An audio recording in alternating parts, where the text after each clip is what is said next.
How about those West Virginia Mountaineers spinning off all comers for one of the fastest running backs I've seen in quite a while?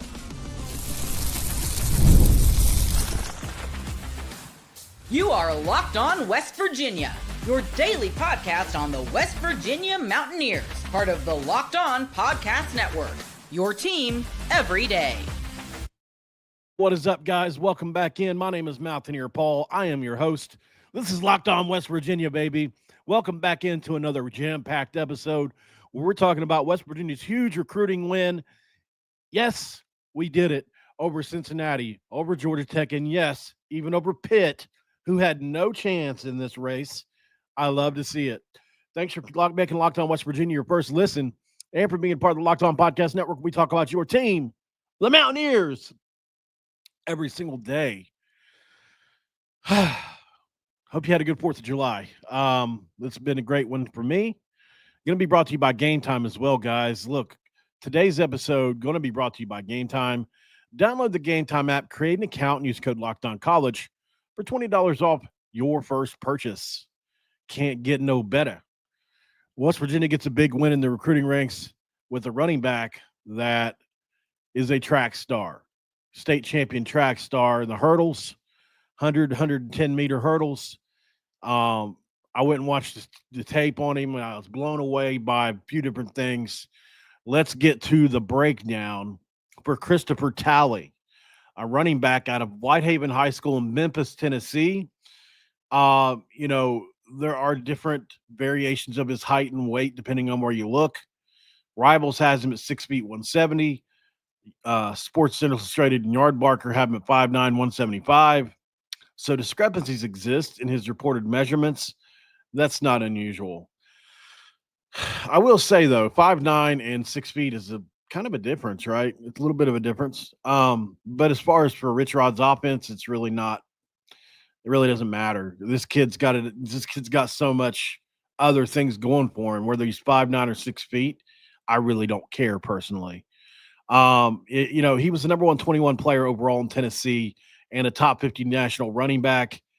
Committing on July 4th to West Virginia over Arkansas, Georgia Tech, Pitt, Cincinnati, Memphis, Tulsa, Liberty, UConn, Southern Miss, Jacksonville State, UTSA, Georgia State, Austin P. Sanford, Valdosta State, Mississippi Valley State, led by Larry Porter, West Virginia's running backs coach, who has been just crushing it as a running backs guy, and joins Jet Walker as our second running back recruit in this class.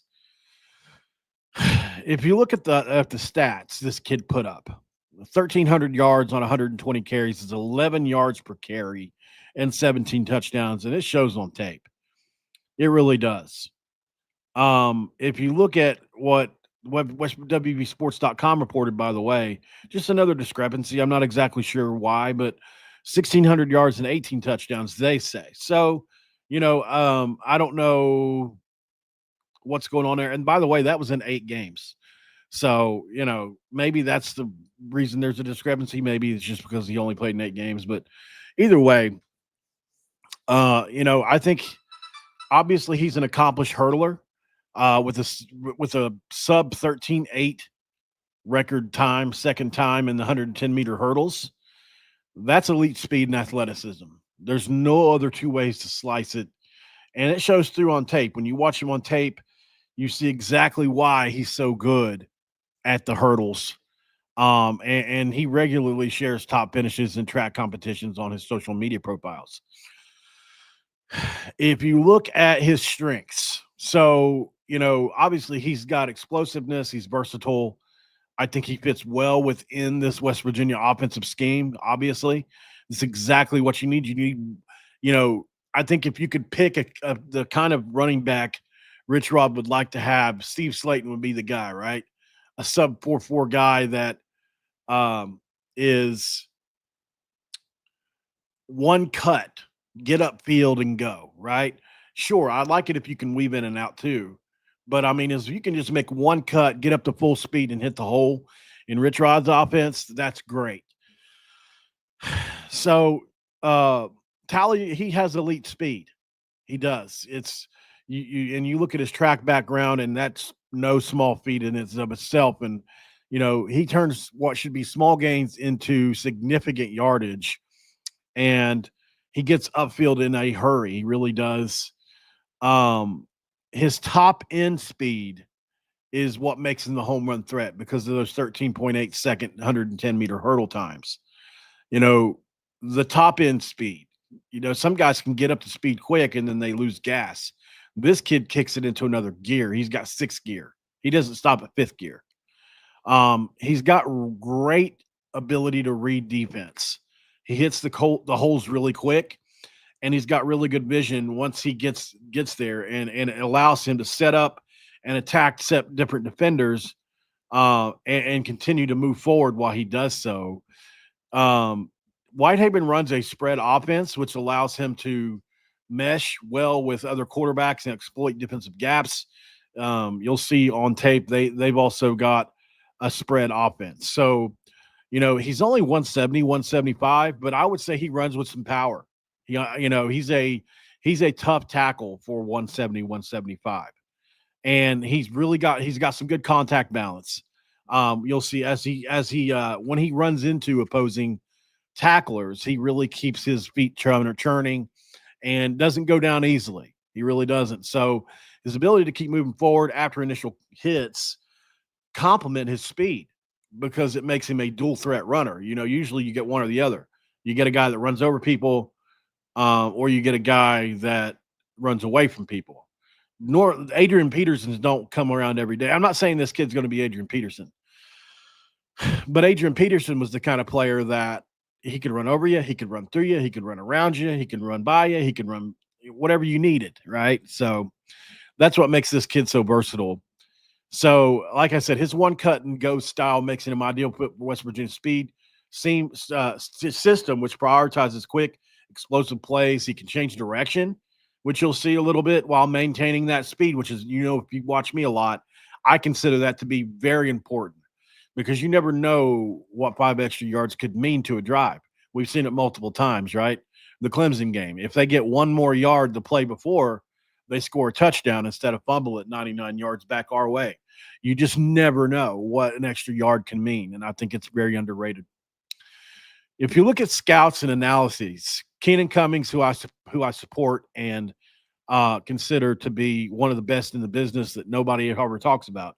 No offense to Casaz and no offense to Anderson or anything like that, but Keenan over at Rivals does as good a job as anybody at breaking down people, in my opinion. So, this is what Keenan said. He's an impressive athlete with the ball in his hands, demonstrating the ability to get upfield in a hurry, which he does. And he really shoots up there quick, you'll see. While showcasing breakaway speed, he sees the field well and is able to quickly hit holes in order to pick quick chunks of yardage. He also said there are a lot of reasons to be excited for this one. Should be an ideal fit for what West Virginia wants at the position. Cummings also highlights Tally's recruitment as a win over other Power 4 programs like Georgia Tech, Cincinnati, noting West Virginia's ability to secure talent from non-traditional recruiting areas like Memphis, which we've been in Tennessee a lot here lately. If you look at Larry Porter, he's really starting to separate himself as a good running backs coach already. And now we just need to see it on the field. We need to see these kids come on the field, his guys, and produce. And then you never know, Porter could be an up-and-comer. But recruiting-wise, I really like what he's doing. We know the style of player Rich Rodriguez likes. It's very different from what I think in some ways maybe we would have gotten with another running backs coach, right? Or Chad Scott. So, Chad Scott, I think he went after more all-around backs. I think these guys are going for speed first, which is fine because Jet Walker has great speed as well. So let's get to the meter, guys. And by the way, some areas for improvement, if I could say. I think obviously his size, he needs to put on just a little bit of weight. He needs to develop as a pass catcher a little bit more. I think it's just not on film. I don't know if he does it well or not. I'm just saying more than likely a kid like this, it's a track kid that probably gets the ball a lot, probably not sending him out for a ton of routes. So that's something he can easily do with his level of athleticism. Whitehaven in high school in Tennessee is solid, but not elite competition. From what I understand, I called a few people to ask. So, will the transition to the Big 12 require an adjustment for dealing with higher caliber players? I'm not sure. But it's if I'm gonna give any weaknesses to this, these are the ones, right? His 2024 stats are super impressive. So, at the end of the day, like I'm very excited about the future. But the only question I have is, will the extra competition make a difference for him? Can he develop his pass catching a little bit more and then get some size on him? He'd probably be okay with that as well.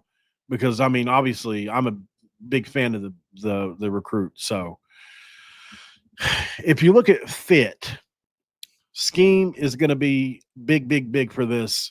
And obviously, we know that Coach Rod runs the spread offense, which relies on quick one cut runners. He does that.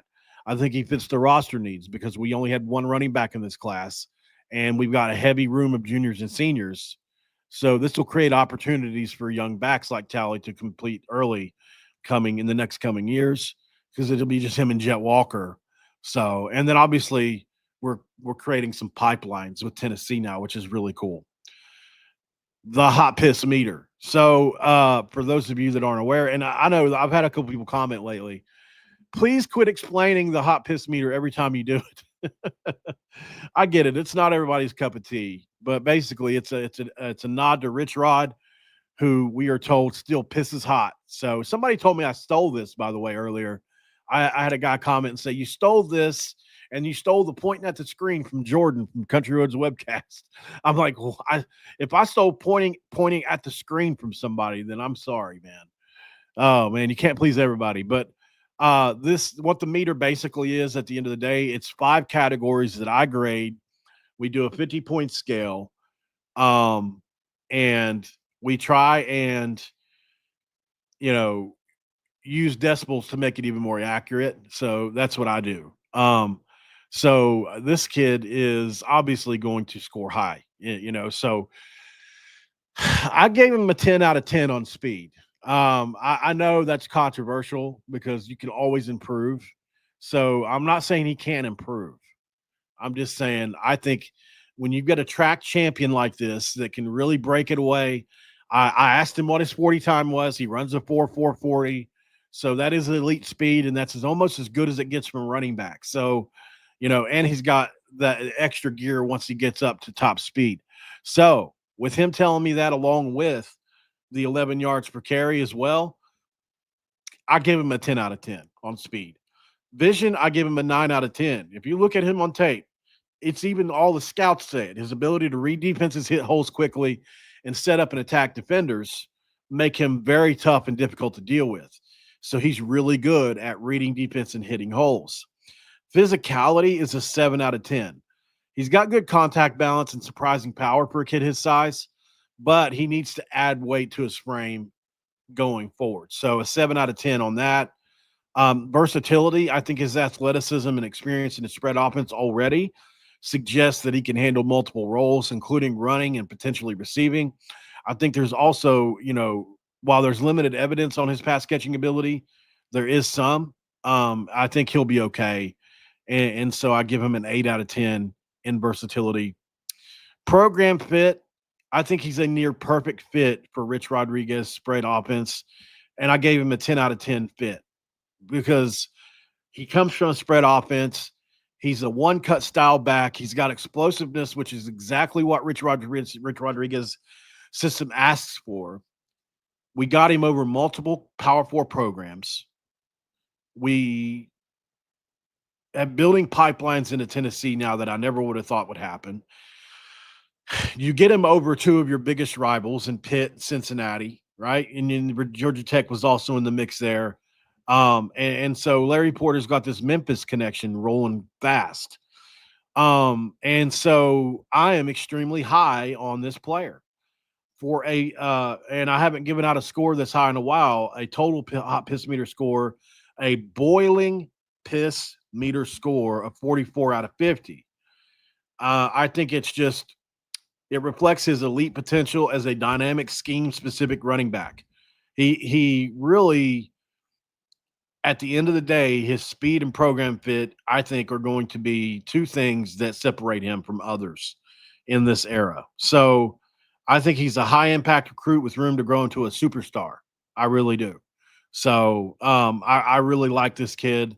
I think he can only add to his recruiting profile as well moving forward. So let's go to break. What we'll do on the other side is we're going to watch the tape and you're going to see for yourself exactly why I'm so high on this kid, because he is a breakaway speed demon.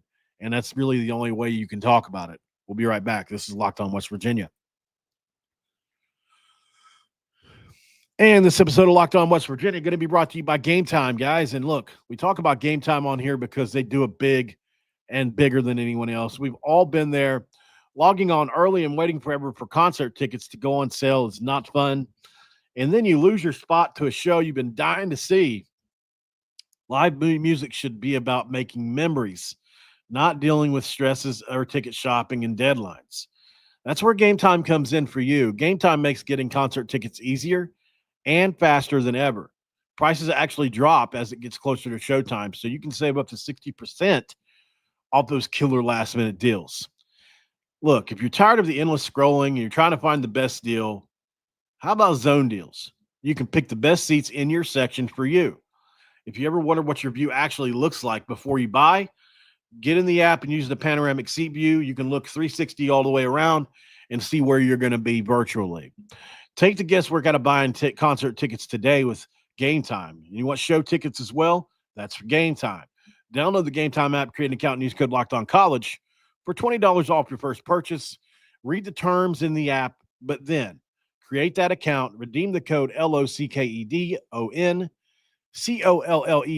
for $20 off today. Come on, download the GameTime app today where you get last-minute tickets at the lowest prices and you get them guaranteed where you'll answer the question of all questions. What time is it? It's game time. All right, guys, we are back here, Locked On West Virginia in segment 2. We've got a diet iced tea peach flavored with a dew cap on it. So segment 2, we crack our dew. Okay. Nobody can question it. I am drinking diet stuff. It's actually pretty good. I can get down with it. It's actually pretty tasty. All right. So we promised tape on the kid here. So that's where we're going to go next. And let me get to it. These are his junior season highlights, and I find them to be pretty damn impressive. You can see exactly why he's a track star. All right, so let's get to it. Rewind back here just a little bit. All right, so here he is in the end zone on the first play. Under center, he gets it. You think he's bottled up. He breaks through, and then there's that speed. Look how quickly he gets up to speed. I mean, you can see it. It probably takes him 3 steps, right? Let's see it again. He gets up to speed so fast. Look how hard this kid's running. He just can't keep up. So that's a nice one. Here he is in the spread. Obviously, this is what he'll be doing in our offense a lot. And as you can see, exactly how we'll run offense at West Virginia in a lot of cases. He goes off right tackle, and he just outruns everybody in pursuit. As you can see, he breaks tackles as he goes. But once he gets into the open field, it's a wrap with a capital W. Capital W. All right, here he is again. Once again, just that one cut, and you can see, I mean, just such explosion. I know people don't like when I pause it in the middle of the play, but watch him make one cut and then go. Boom, right there it is. One cut. Now, and as you can see in the moment, he also makes a cut, like right there, where he gets himself into the end zone. Once again, he's reading his blocks, as you can see, and look at the beautiful cut there to get up the field. And then, as you can see, juking guys out as he continues to move downfield. Then he lays the wood to somebody. Very beautiful play there. Very beautiful play. For those of you listening on podcasts, I'm trying to describe this as best I can. Looks like he's quarterback's under center, a handoff. We got a play off left tackle, and he is absolutely gone, outrunning people who should have angles. He got pushed out of bounds at about 60 yards down the field. But I mean, he just had about an inch. He should have scored there. You got a kid coming in motion like he's going to jet sweep across the formation, and it's just a handoff to him up the middle again, off the left side a little there, and this time he does not get pushed out down the sidelines for a 50-yard gain and touchdown. Same play it looks like, except without the motion, where it's just a zone run, and you can see he just outruns blockers. He outruns pursuit. He outruns everything. Elite speed. It's just the way it is. We'll also watch some track stuff on him, but once again, you see it here again. He gets the ball. He makes a cut. Oh, what a nice play. Oh, my God, what a nasty play. Holy cow. I haven't seen that one yet. Hold on. We got to go back. This is disgusting. You look at plays like this, and it honestly makes you wonder. I get it. They probably take competition heavily into this, but if somebody can do this, I don't know. I mean, like I said, I'm not an evaluator. I don't like to pretend to be. I'm an elite evaluator. I just watch tape a lot. But this is not something just anybody can do, right? This is like, to me, this is somebody that has multi-year starter capability at the Power 4 level because of plays like this. This is not something you're born with. This is something that you have.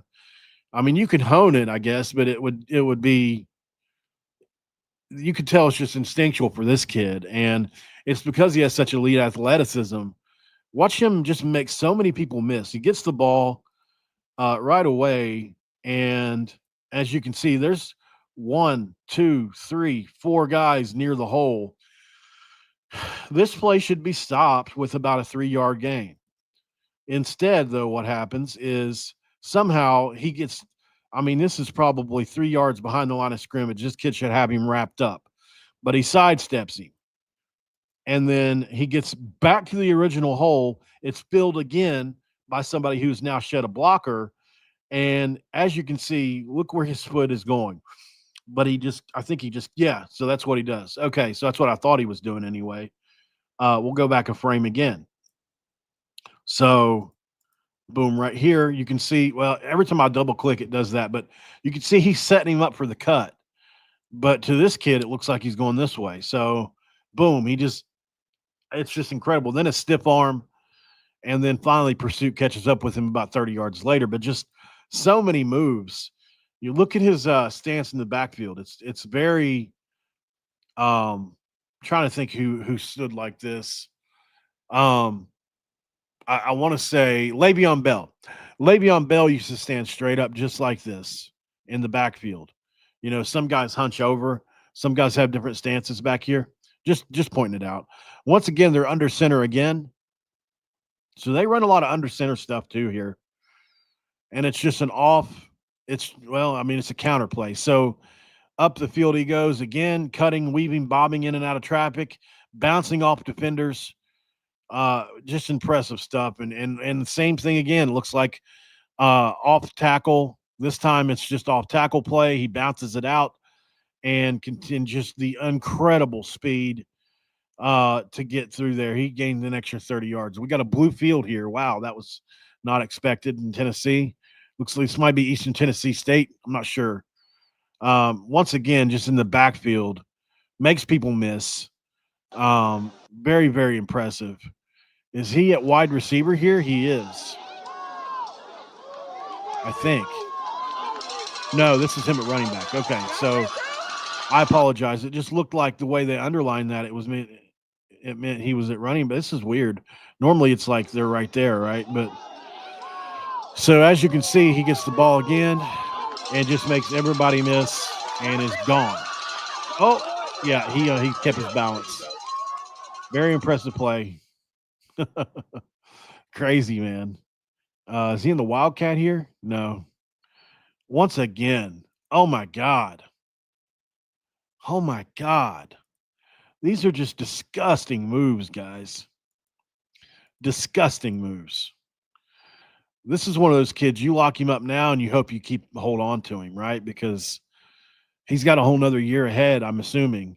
But look at these moves here in the backfield. 1 missed, 2 missed, 3 missed, and then he's gone. You can't teach this. It's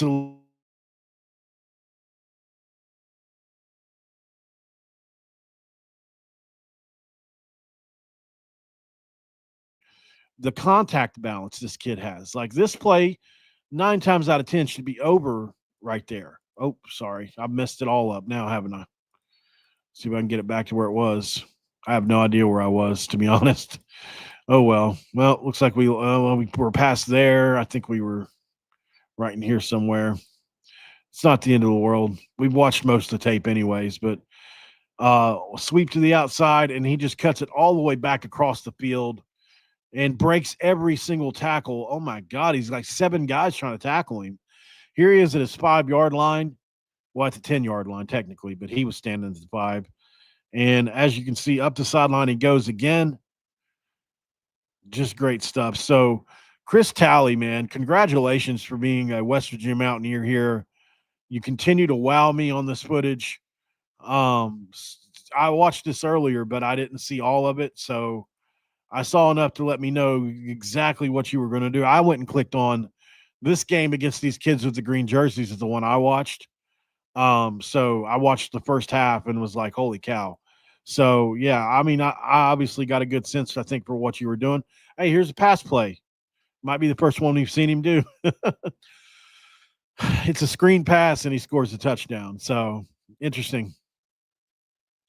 Yeah, I'm excited about this one between him and Jet Walker, guys. I don't know who you got because they're both extremely impressive. So, very, very good job by Chris, man, and you deserve all the praise you're getting.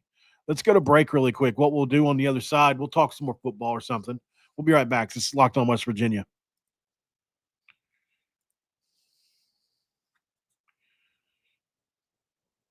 All right, we're back here in Locked on West Virginia, guys, in segment 3 with my peach tea. Yeah. So, what's up, Logan?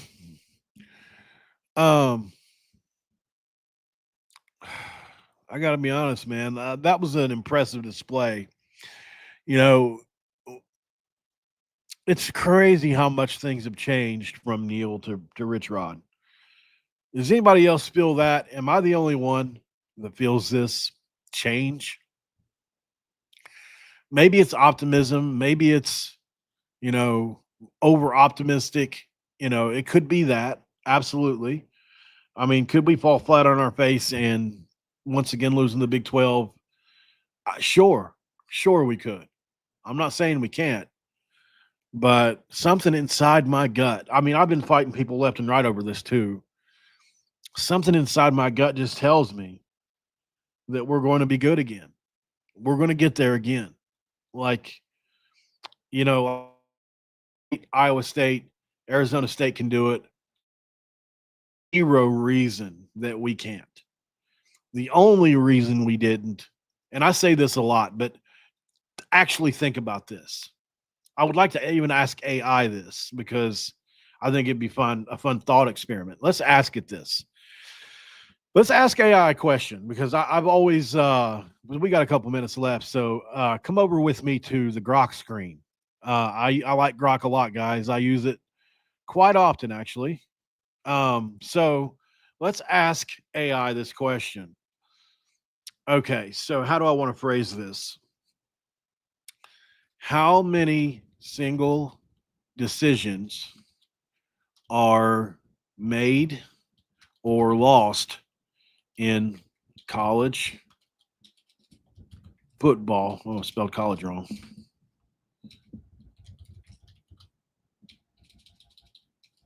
I'm mistyping everything here. Oh well. In college football, when it concerns a head football coaching change, consider the staff and everything else. How else do I want to word this?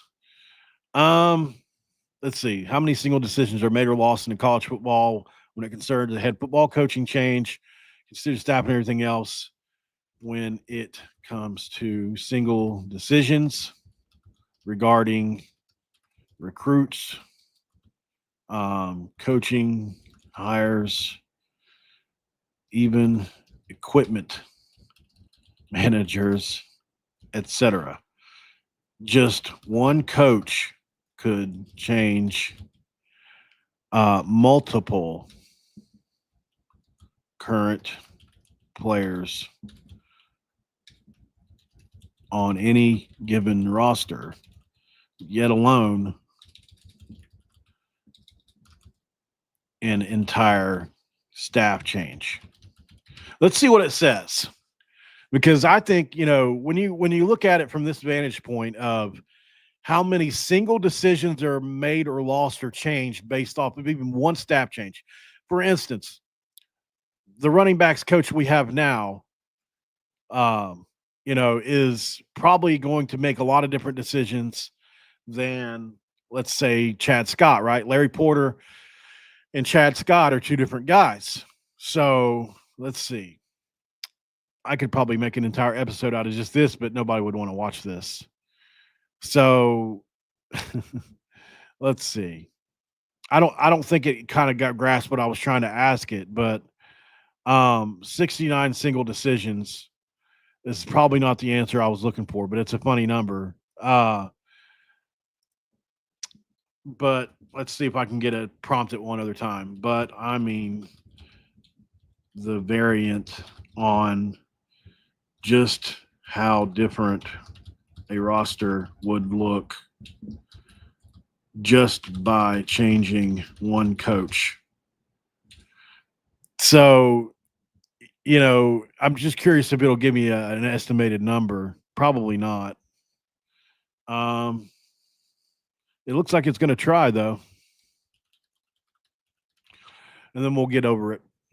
But anyways, my point is a single head coaching change in the FBS college football program can result in approximately 20 to 40% of the roster changing within 1 to 2 years, translating to 25 to 50 players on a typical 125 player roster. But like even assistant coaches, anyways, my point is you guys get the point. I've driven it home.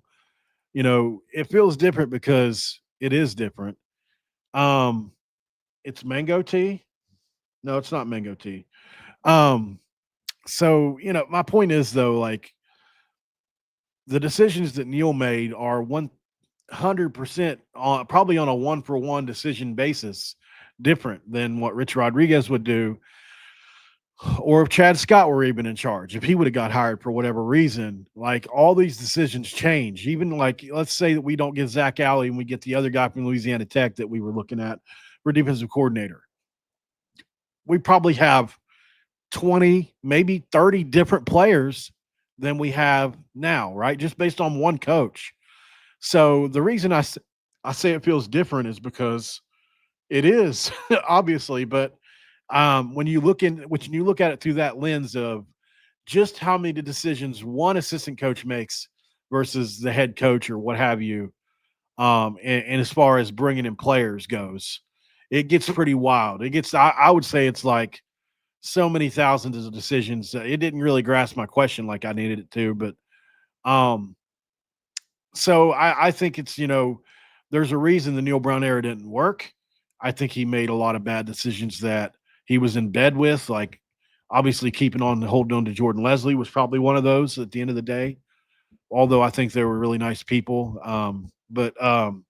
Yeah, so there's a lot of interesting stuff with that. I like to think kind of deeply on these kind of issues, and even though it's a little confusing, I try to make my best out of it.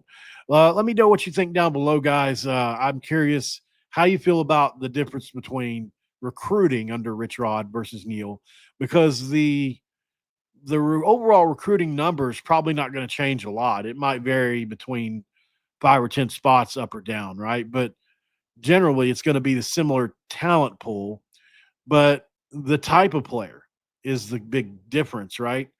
the kind of players that Rich Rod goes after, Neil Brown wouldn't even touch, and vice versa. So I'm just curious what you guys think about that. Let me know in the comments below. Thanks for joining in, and I'll be back here today at some point in time. We're going to record a couple times today. I'm having a really good day as far as how I feel, mental health, the whole thing. So, and I want to thank all you guys for supporting me because I've had a rough 3 weeks. I told you guys that mental health wise, something changed and I was having panic disorder happen again, which is just brutal because unfortunately there's a difference between anxiety attacks and panic disorder. I think I told you guys this once before, but anxiety attacks are triggered by something, a gunshot going off or maybe somebody screaming in an argument or a fire or something. That's, you can trigger an anxiety attack. Panic disorder has no rhyme, no reason. They just happen because you've been through shit. So that's unfortunately what I have been having happen. And panic disorder is really tough to deal with because it mimics so many other things that could be wrong with your body. So if you're overweight like I am, you could think it could mimic a heart attack. It could mimic your liver hurts. It could, any number of things can be mimicked by panic disorder. And if you are aware of those things, it will play off those things. So I've had a really difficult time with it the last couple of weeks to the point to where it's definitely impacted my recording processes because I normally, if you guys know, will record 2 or 3 times a day if I can. I try to put as much content out as I can for you guys. And I just expect you to take what you can and leave the rest, right? You're not going to like everything I do. Some of you do. And some of you hate a lot of what I do. But there may be some things that you like that I do. So I try to put enough content out there for everybody. Hey, Kevin, good to see you again, man. But other than that, guys, I'm pretty much done. I think this is a big win for West Virginia in recruiting. Love that he said that Pitt had no chance. That made me pretty happy when he told me that. Pitt wasn't even in a discussion. I just love putting Pitt on the thumbnail with a big X over it because it makes them mad. I've already gotten 3 or 4 messages from them. Talk is Pitt hates me so much. He loves just raging out over my hatred for Pitt. I told him we were going to curb stomp him the other day in Morgantown when we play this upcoming season, and oh my gosh, that just set off a frenzy. They can't deal with it. They think I'm crazy. So I love messing with the Pitt people. JSR, thank you for commenting. I've dealt with serious anxiety issues, and I found something really works for me. Repeating what you see, hear, and smell as many times as you need will help calm you down. It's funny as you mentioned that. I've actually been using that the last couple of days. I was the 5, 4, 3, 2, 1 method is what I was taught, which was like, I've got 5 fingers. I see 4 Mountain Dew bottles. I see 3 items over here on the table. It does help. With panic disorder, though, it's unfortunate because it's adrenaline. I'll jump off of this topic, but basically panic disorder is your body's fight or flight response kicking in, and almost like, let's say you were just in a car wreck. How you feel the 30 seconds after that is what panic disorder feels like. But you could be getting a massage instead, right? There's no rhyme or reason to why it happens except for past trauma. And so the physical part of it comes into play because your body gets flooded with adrenaline, right? Because your brain thinks something crazy is happening when it's not. And so like there's a physical element to it that really bogs me down that I'm having trouble dealing with. But yes, you're correct, JSR. That does help. But there are some days where it just won't go away. It's in the pit of my stomach. I'm on edge all day, and it's horrible. So I won't let it beat me. I guarantee you that. I've recorded every single day through it. Even I had to go to the ER the other day over it, and I still recorded. So, I'm not going to let it whoop me. Thanks for making Locked On West Virginia your first listen and for being a part of the Locked On Podcast Network where we talk about your team every single day. I know some of you guys don't like the mental health talk, by the way, and I'm sorry if you don't. This is who I am as a person, and this is how I'm going to do my show. So I just say this very respectfully. If you don't like that I go into these personal details, you can fast forward. If you're watching this live, you can come back later. Or if it's really bothering you that much, you can move on to another person. I don't want that. But um, I feel like God has called me to talk about these issues, right? And I feel like I put myself through them, and there is a certain part of me that feels called to talk about them. It's not for sympathy, it's not for any other reason as to, first of all, I want to normalize men talking about things that are wrong with them because there are so many men that feel like that's an embarrassment. And I've gone through that and I want to help with that. Number three is I want to show other people that it can be done. You wouldn't believe how many messages I get per day. Kevin knows how many people that this can help just by me being up here, having gone through 12 treatment facilities, 4 years in prison, homeless on the streets of Huntington several times. Um, all the things that I've gone through, 13 years of active use as a heroin addict, somebody that used the needle. I say these things very plainly and matter of factually because they are. I don't glorify them in any certain type of way.